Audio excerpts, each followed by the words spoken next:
Good morning students, welcome back to botany class.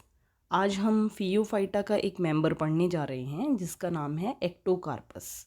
तो शुरू करते हैं एक्टोकार्पस से। एक्टोकार्पस का सबसे पहले हम क्लासिफिकेशन देखेंगे। डिवीजन है फियोफाइटा, क्लास है फियोफाइसी, ऑर्डर है एक्टोकार्पेल्स, फैमिली है एक्टोकार्पस और जीनस है एक्टोकार्पस। ये गलती से लिख गया, इसको सही कर लें।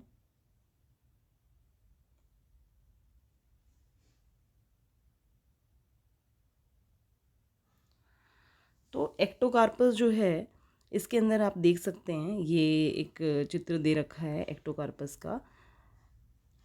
जो प्लांट बॉडी है यहाँ पर, वो प्लांट बॉडी दो प्रकार से आप इसको देख सकते हैं। एक तो इसमें या दो प्रकार के सिस्टम इसमें पाए जाते हैं, आप ये कह सकते हैं। जैसे देखिए, ये नीचे है एक प्रोस्टेट सिस्टम और ऊपर एक प्रोजेक्टिंग सिस्टम है। मतलब ये सिस्टम एरियल सिस्टम है, मतलब ऊपर हवा में या बाहर की तरफ निकलता है, क्योंकि प्लांट जो है वो वाटर में होता है, एल्गी जो है ये, और ये मेराइन एल्गी है। तो ये फ्री फ्लोटिंग प्रोजेक्टिंग सिस्टम जो है वो फ्री फ्लोटिंग रहता है। और ये प्रोस्टेट सिस्टम जो है इस एल्गी को नीचे किसी भी सबस्ट्रेटम पे या किसी और प्लांट पे या रॉक्स पे बांध के रखती है।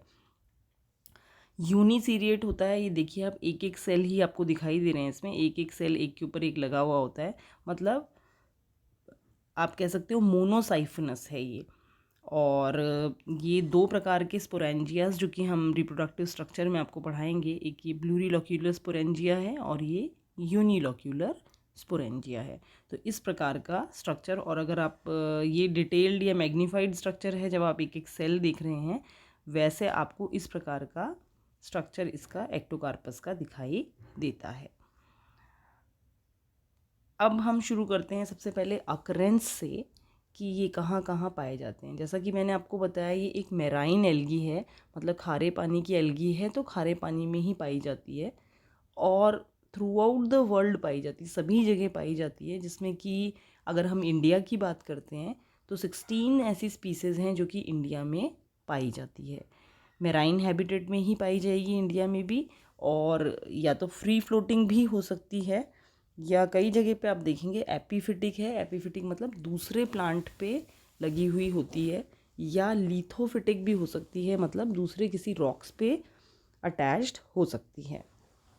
इंडिया के अंदर सी रीजन में अगर हम देखें तो वेस्टर्न घाट्स में ये ज़्यादा पाई जाती है। स्पीशीज़ की अगर बात करते हैं कि कौन कौन सी एक्टोकार्पस की स्पीसीज़ पाई जाती है इंडिया में, तो उसमें एक्टोकार्पस स्पॉन्जियोसिस जो है और एक्टोकार्पस कोनिजिरेयर, ये दोनों स्पीसीज़ जो हैं, कोनिजिरेयर एंड स्पॉन्जियोसिस, इन दोनों ही स्पीसीज़ को फ्री फ्लोटिंग रूप में देखा गया है। ये फ्री फ्लोटिंग एल्गीज हैं। अब एक एल्गी है एक्टोकार्पस कोनीफेरस, तो ये एल्गी एपीफिटिक है और दूसरे प्लांट्स पे ग्रो करती है, या दूसरी एल्गीज पे ही ग्रो करती है। जैसे कि आप देखेंगे लेमिनेरिया, फ्यूकस, ये भी मेराइन एल्गीज हैं, बड़ी एल्गी हैं, तो इन पे ये एक्टोकार्पस ग्रो करता है। ऐसे ही एक स्पीसीज़ है एक्टोकार्पस डर्मोनिमैटिस। एक्टोकार्पस डर्मोनिमैटिस जो है ये एंडोफिटिक एल्गी है, मतलब अंदर पाई जाती है। और एक्टोकार्पस फेसिक्यूलेटस जो है ये एपिजोइक है। एपिजोइक है मतलब जोइक से मतलब है एनिमल से, एपी मतलब ऊपर, तो किसी एनिमल के ऊपर पाई जाती है। तो ये एक तरीके से जो फिशेस होती हैं पानी में, उनके फिन्स के ऊपर ग्रो करती है। तो ये एक तरीके से इसका अक्रेंस हो गया। और जो स्पीसीज़ हैं डिफरेंट टाइप की, फ्री फ्लोटिंग कौन सी हैं, एपीफिटिक कौन सी हैं, एंडोफिटिक कौन सी हैं और लिथोफिटिक कौन सी, इसका डिस्कशन हमने यहाँ पर कर लिया। तो बेसिकली आपको ये याद रखना है कि एक्टोकार्पस जो है एक मेराइन एल्गी है और इस रूप में पाई जा सकती है। इंडिया में वेस्टर्न कोस्ट पे पाई जाती है, 16 स्पीसीज़ पाई जाती हैं। उनमें से ये कुछ मुख्य स्पीसीज़ हैं जो कि हमने यहाँ पर डिस्कस करी है।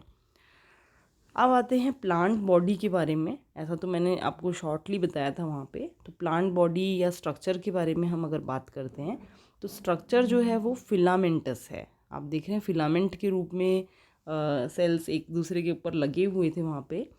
हेट्रोट्राइकस है। हेट्रोट्राइकस क्यों कह रहे हैं? हेट्रो मतलब डिफरेंट और ट्राइकोम अलग अलग तरीके। क्यों कह रहे हैं हेट्रोट्राइकस? क्योंकि यहाँ पर दो प्रकार के सिस्टम आपको मैंने बताया।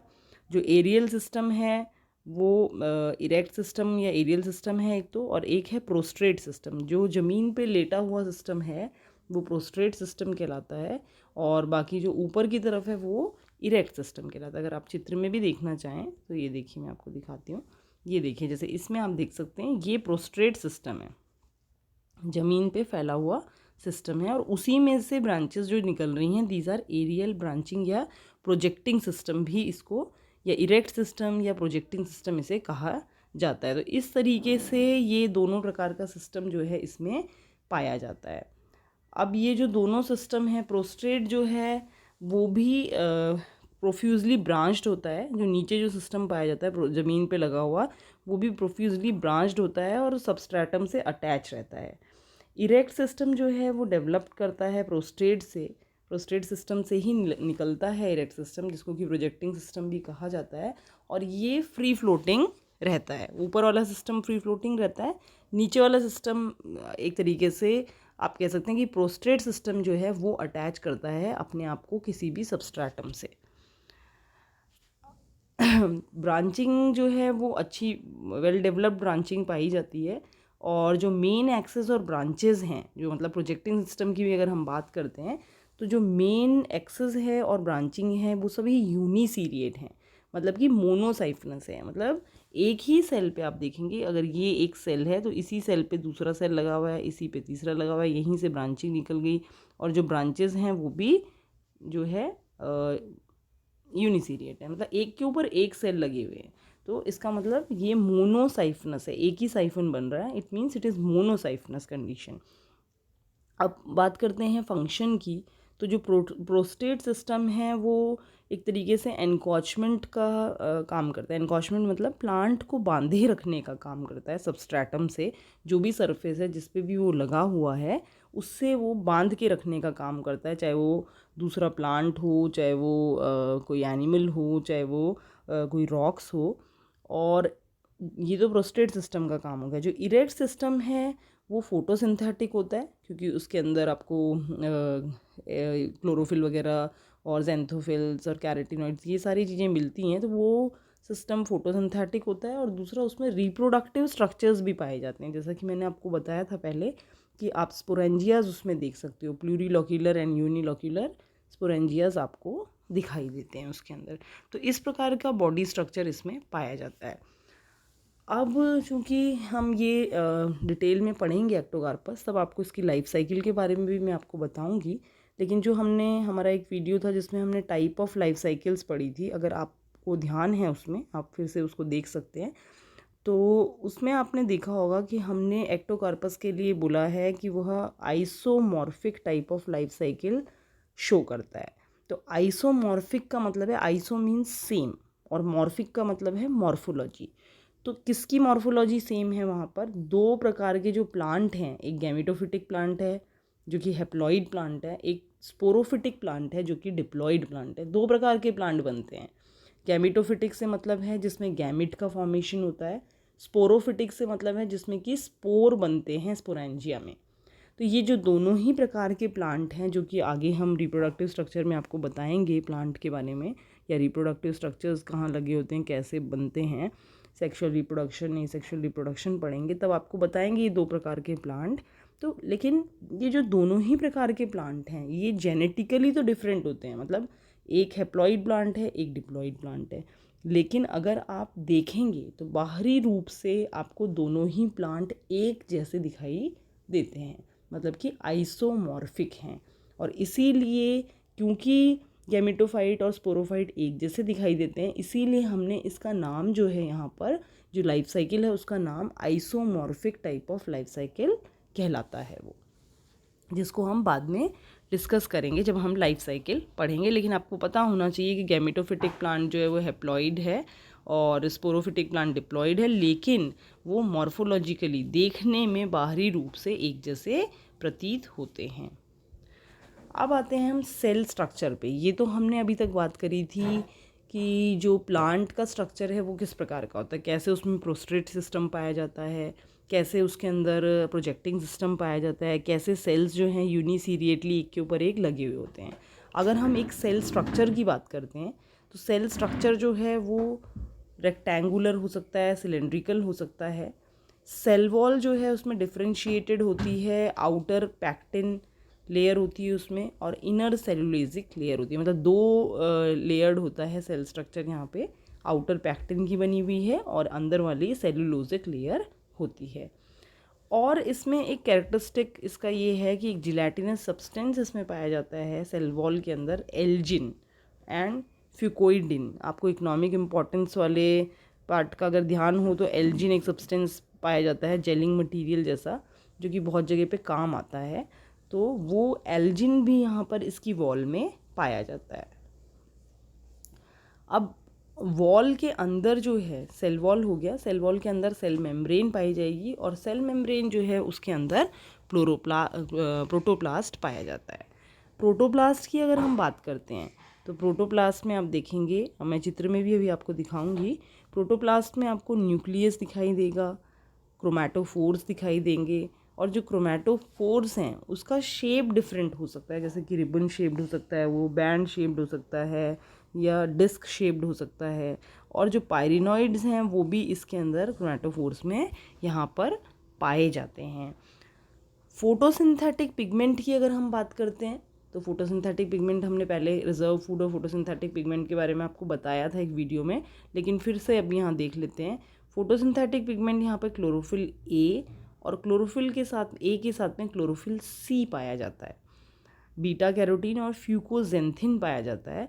और ये जो एल्गी है, फियोफाइटा के जो मेंबर्स होते हैं वो ब्राउन एल्गी कहलाती है। और क्यों ब्राउन कहलाती है? क्योंकि जो फ्यूकोजेंथिन है वो क्लोरोफिल को एक तरीके से ढक लेता है, मतलब जो डोमिनेंस है यहाँ पर वो फ्यूकोजेंथिन की है, और फ्यूकोजेंथिन जो है वो ब्राउन कलर का होता है पिगमेंट, और इसीलिए जो एल्गी है उसका कलर भी ब्राउन हो जाता है। तो ये सारी चीज़ें आपको ध्यान रखनी है यहाँ पे, pigment, specially pigment, reserve food, ये सारी चीज़ें आपको पता होनी चाहिए। ये हमने अलग से एक वीडियो भी इसके लिए बताया था आपको, रिजर्व फूड के बारे में, पिगमेंट के बारे में, कैरेक्टर्स जो हैं हर एक ग्रुप के, वही कैरेक्टर, कॉमन कैरेक्टर्स एक्टोकार्पस के, जो फियोफाइटा के कैरेक्टर है वही एक्टोकार्पस के भी कैरेक्टर होंगे, वही पिगमेंट और वही सेल वॉल कंपोजिशन वगैरह वो सब उसमें होगा। तो आप एक बार उसको अगर नहीं देखा है तो रिजर्व फूड वाला एक बार फिर से देखिएगा वीडियो। अब ये देखिए, ये एक तरीके से आपको इसमें सारा स्ट्रक्चर बताया गया है। जैसे कि पहला प्लांट का स्ट्रक्चर ऐसा है, ये अपराइट टफ्ट्स इस तरीके से इरेक्ट सिस्टम दिखेगा, ये प्रोस्ट्रेट सिस्टम आपको दिखाई देगा। फिर है स्पोरोफिटिक, जो प्लांट बॉडी है उसमें both erect and prostate system में आपको यूनिलोक्यूलर और प्लूरिलोक्यूलर स्पोरेंजिया लगे हुए दिखाई दे रहे हैं। ये देखिए, ये जो है ये प्लूरिलोक्यूलर है, ये यूनिलोक्यूलर, इनके बारे में हम बात करेंगे रिप्रोडक्शन में। फिर आता है आपका थर्ड, अगर आप देखते हो तो फिलामेंट आपको दिखाई दे रहा है इस प्लांट का, कि एक एक यूनिसीरिएटी किस प्रकार से एक एक सेल एक के ऊपर एक लगे हुए होते हैं।